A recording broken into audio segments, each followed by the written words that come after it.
ነፃነት ባላለው ከሻክሶ ነው የመጣው እኔ ታይሳስ 24 ላይ ወላይታ ሶዶ ላይ ጋስቶስ ገብቼ ነው የዳንኩኝ የልብ ከዝ ነው በጣም ይከብዳል ምግብ አልበላም አልጠጣም የሆነ ዳገት ያለው ነገር አልሄድም በጣም ይከብዳል እንደዛ ምግብም አልበላም በግሉኮስ ብቻ ነው የምኖረው ከዛን እስራኤል ጋር ጋስቶስ ገባው ወላይታ ሶዶ ከዛ በኋላ ፎቶን እዛ ቀርጬ እዛ ጥቁር አንበሳ ሳዙኝ 1 ሚሊዮን ጠየቁኝ ሻኪሶ ይዝብ ለኔ እርዳታ ለመኑ ቀጠሮ እስከደርስ ድረስ እስራኤል ጋር ቤተሰብ አስገቡኝ ከዛ በ24 ገባው በ25 ቅዳሜ ጋስቶስ ነበረ እዛው ድኜ ወጣው ለጌታ ክብር አምጡለት እሺ ኢየሱስ ክርስቶስ ጌታ ነው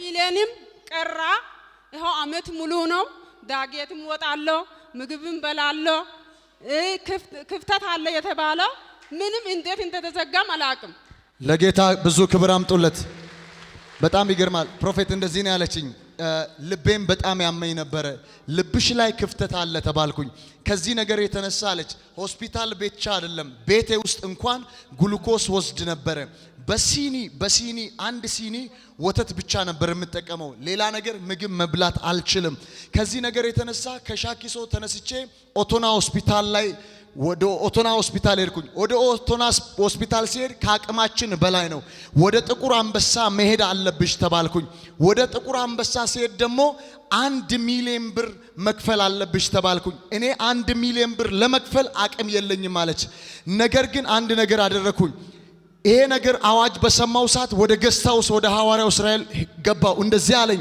የልቡ በሽታ ተነስቷል አለኝ 1 ሚሊዮን ብር የሚከፍለው ብር ቀርቷል ልቤ ታመም የነበረው ልቤ ድኗል እግዚአብሔር ነፃ አውጥቶኛል ትላለች ለጌታ ክብር አምጡለት ምግብ አልበላም ነበር ምግብ መብላት ጀምሬያለሁ ተራራ መውጣት አልችልም ነበር ተራራ መውጣት ችያለሁ አለችኝ በጣም የሚገርም ነገር ነው ለጌታ ክብር አምጡለት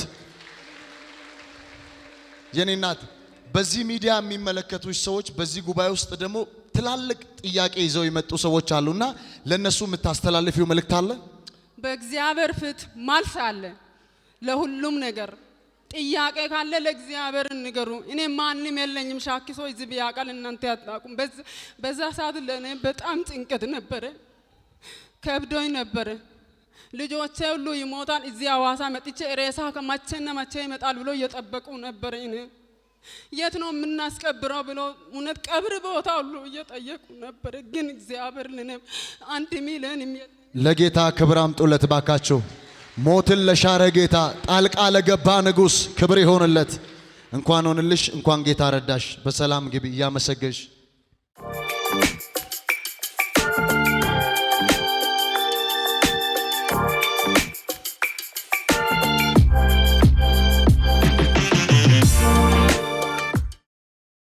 ዘነጋሽ ነው የሆነልኝ ለኔ ተቆጥሮ አይቻለም እንኳን ሐዋርያው እነ ጉሩምና እነ ዮናታን የሚጸልዩልኝ ጸሎት ደርሶልኛል እኔ በቤቴ ደርሶልኝ ለኔ የደረሰ ለእናንተም ይድረስላችሁ ብዙ ነው የደረሰልኝ እኔን ብዬ ሰዓት አልፈጅም እኔ ሰርጀሪ ሆኛለሁ ኩላሊቴ ባዶ ነው አንዱ ተብዬ ቤተ አብርሃም ሲደረግ ኩላሊቴ ንጹህ ነው ምንም አልሆነም ሐዋርያውን ሳላገኝ በፊት ነው ኩላሊትሽ የለም ተብሎ ልጆቼ ደም ሰጥቶ ሰርጀሪ ተደርጊያለሁ ኩላሊቴ ንጹህ ነው ለምን የዛኔ ሐዋርያው ጋር አልገባሁኝም የተደረኩት ዶክተር ሰለሞን ቤን የተደረኩት አንድ ኩላሊቷ ፌል ነው ተብሎ ተሰርቼ ሲከፈት ኩላሊቴ ንጹህ ነው ሁለቱ ሰይጣን እየተጫወተብኝ ነበር ዳግም ደግሞ አሁንም ሐዋርያውን አላቆም ልጆቼ ናቸው የሚያውቁት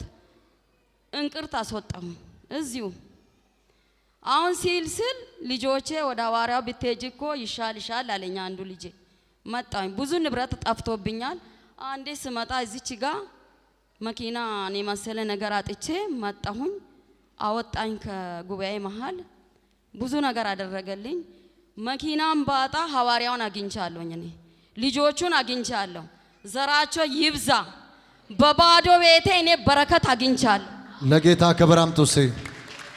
ወይ ምን እያሉ ነው? እስቲ ጨብሴ እንደዚህ ያለችኝ ይህንን አልነገረችኝም እና ቅድም ያለችኝ አንድ በጣም የሚገርም ምስክርነት ነው የነገረችኝ። ለ15 ዓመት ያህል በጨጓራ ካንሰር ምክንያት እታመም ነበረ። ሆስፒታል ሄጄ የሰማሁት የጨጓራ ካንሰር እንዳለብኝ ነው። ለልጆቼ እንኳን አልተናገርኩም። ወደ እግዚአብሔር ሰው ወደ ሐዋርያው እስራኤል መጣው፣ ጸለየልኝ። ተመልሼ ሄጄ ስመረመር የጨጓራ ካንሰሩ የለም። ለጌታ ክብር አምጡለት።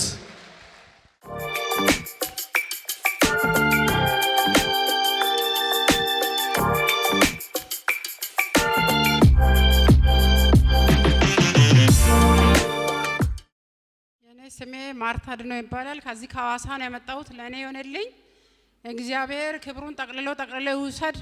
በሐዋርያ አልፎ ነው ጌታ የሰራው። እኔ ለጉባኤ አንድ መልእክት ማስተላለፍ የሚፈልገው በብዙ በሽታ በብዙ ጭንቀት ውስጥ ብትኖሩ ማለት ነው ከእግዚአብሔር አፍ ቃል ሳይወጣ ወደ ሆስፒታልም ሆነ ወደ ቤትም ሆነ ፈጥናችሁ አትወስኑ። ለኔ ተደርጎልኛል። ክብሩን ጠቅልሎ እግዚአብሔር ይውሰድ። ለጌታ ክብር አምጡላት። እኔ ለ8 ዓመት ነበር አንገቴ ላይ እንቅርት ለ8 ዓመት። ይሄ ነገር ጥሩ አይደለም ካንሰርም ሊሆን ይችላል አስወጪ ስሉ በፍጹም ቃል ሳልገባ እስራኤል ድምጽ ሳልሰማ ወደ ሆስፒታልም አልሄድም እያል እግዚአብሔር ሰው ሳይናገረኝ አልደረግም እያል ለ8 ዓመት ላይ ነበርና ይሄው እግዚአብሔር ይመስገን እሱ በተናገረኝ ምሪት ሄድኩ ሆስፒታል። ቀጥታ ይሄ ነገር የሚወጣ ነው አሉኝ። ግፊት ስኳር ምንም ኖርማል ስለሆንሽ ይሄ ይውጣ አሉኝ። በድል እግዚአብሔር ረድቶ የሐዋርያውን አፍ አጽንቶ ወጥቶ ይሄው ነፃ ሆኜ ለጌታ ክብር አምጡ። እንኳን ጌታ ረዳሽ፣ እንኳን እግዚአብሔር ጣልቃ ገባ። ተባረኪ። ይባላል ፒያሳ ላይ የቤተሰብ ንብረት ነበረ። በጣም እያስቸገሩኝ አይሸጥም እያልኩ እየቆየው በማይረባ ዋጋ ሊሸጡ ሲሉ ስጨነቅ መጣሁ። እዚህ ገስታውስ ገባሁ። ገስታውስ ገባ ሐዋርያው ቤት የለኝም ቤተሰቦቼ እያስጨነቁኝ ነው። እነሱ ቤት አላቸው። ምን ይሻለኛል አባቴ ስለው እነሱ ባሉ ሽጩ ይኖርሻል ቤት አለኝ። ይሄው እዚህ ሐዋሳ ከተማ ቤት አግኝቼ ገዝቼ ገብቻ። ለጌታ ክብር አምጡለት። በጣም ይገርማል። ቅድም እንደዚህ እያለች ነበር እናቴ እንደዚህ እያለች ነበር ቅድም። በጣም ነው የገረመኝ። የቤተሰብ ንብረት ነበርና ይሄን የቤተሰብ ንብረት ለመሸጥ ይፈልጋሉ። በማይሆን ዋጋ ነበር ሊሸጥ የነበረው። ወደ እግዚአብሔር ሰው ገባውና ፒያሳ ላይ ነው። ወደ እግዚአብሔር ሰው መጣውና እንደዚህ አልኩት፣ እንደዚህ ገስታውስ ገብቼ እንደዚህ አልኩት፣ የእግዚአብሔር ሰው ንብረቴ ሊሸጥ ነው፣ በማይሆን ዋጋ ሊሸጥ ነው አልኩት። ችግር የለውም ይሸጥ፣ ነገር ግን እግዚአብሔር እዚሁ ምድር ላይ ቤት ይሰጥሻል አለኝ። የእግዚአብሔር ሰው እንደተናገረው በሐዋሳ ከተማ ላይ እግዚአብሔር የራሴ መኖሪያ ቤት ሰጥቶኛል ትላለች። ለጌታ ክብር አምጡለት። እንኳን ሆነልሽ እናቴ። ስም ማን ነው? ምን ሆነልህ? ስሜ ትልቁ ዲዶ ይባላል። ከገደው ዞን ከዲላ ነው መጣሁት። ምስክርነቴ በ15 ዓመት መሃል ጌታ ትልቅ ነገር ሰርቶልኝ እዚህ ገስታውስ መጥቼ ሐዋርያ ጸልዮልኝ ገብቼ ነበረ። በእሱም ወንድ ልጅ አልነበረብኝም። ወንድ ልጅ ይወለዳል ብሎኝ ጌታ ተናግሮ ወንድ ልጅ ጌታ ሰጥቶኛል። ለጌታ ክብር አምጡለት። እሺ እንደዚህ ነው ያለኝ አባቴ። ለ15 ዓመት ያህል ወንድ ልጅ መውለድ ፈልግ ነበር፣ አልቻልኩም። ወደ እግዚአብሔር ሰው ገባውና ጸለይልኝ፣ ወንድ ልጅ ትወልዳለህ አለኝ። እንደተናገረው እንደ አፉ ቃል እግዚአብሔር ከ15 ዓመት በኋላ ወንድ ልጅ አስታቅፎኛል ይላል። ለጌታ ክብር አምጡለት።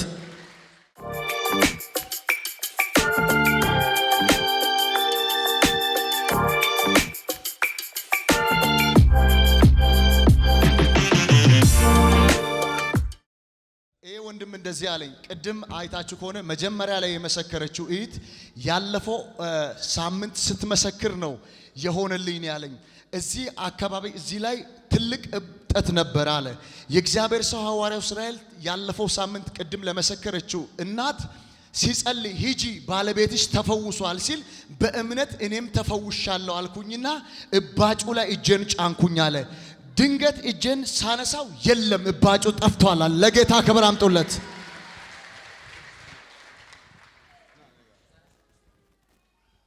እቺት እንደዚህ አለችኝ።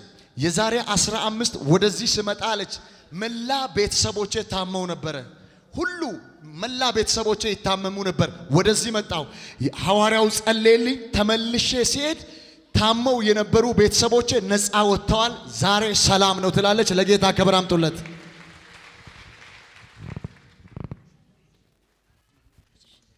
ስሜ ብሩክ ጌትዬ እባላለሁ። የመጣሁት ከሻሸመኔ ነው። ምስክርነቴ ለሁለተኛ ጊዜ ነው የተደረገልኝ ነገር። ከዚህም በፊት ዲስክ ታማሚ ነበርኩኝ። ሆስፒታል ላይ እንደማልወልድ ተነግሮኝ ነበረ። ወለድኩኝ። እንደገና ደግሞ አዲስ አበባ ላይ ቤት ይኖርሻል ብሎኝ ነበረ አፖስትል። አሁን መሬትም ገዛው አዲስ አበባ ላይ። አዎ ቃል ከወጣ በኋላ መሬት ገዛውኝ። እዛም ቤት ሰርቼ እንደምኖር በዚህ ቸርችም እንደሚያገለግል በዛን ሰዓት ነግሮኝ ነበረ። አሁን መሬት ገዝቻለሁ። ቤት መስራት ነው የሚቀረኝ። ለጌታ ክብር አምጡለት። እንኳን ሆነልሽ። ዶክተሮቹ መውለድ አችም ነበር የተባልሽው? አዎ መውለዳችም ዲስክ ታማሚ ነበርኩኝ። ያኔት ላይ መውለዳችም ወገብሽ መሸከም አይችልም ነው ያሉኝ። የእግዚአብሔር ሰው ምን አለ? ተወልጃለሽ አለኝ። ወለድኩኝ። ለጌታ ክብር አምጡለት። ያችን ልጅ ይዤ ለምስክርነት ስመጣ እንደገና አሁንም ወንድ ልጅ ትወልጃለሽ አለኝ። አሁን የ8 ወር ነፍስ። ለጌታ ክብር አምጡለት። እሱ ብቻ አይደለም፣ ለምስክርነት ስትመጪ እንደገና ነው ያለሽ። ያችን ልጅ ይዤ ስመጣ ነው ለምስክርነት ይሄው ወልጄ ይዤ መጥቻለሁ። ዲስክ ታማሚ ነበርኩኝ ግን መውለዳችም ተብያለሁ በዲስክ ምክንያት። ይሄው ልጅ ይዤ መጥቻለሁ ስል ገና ወንድ ልጅ ትወልድ። ለጌታ ክብር አምጡለት። በጣም ነው የሚገርመው።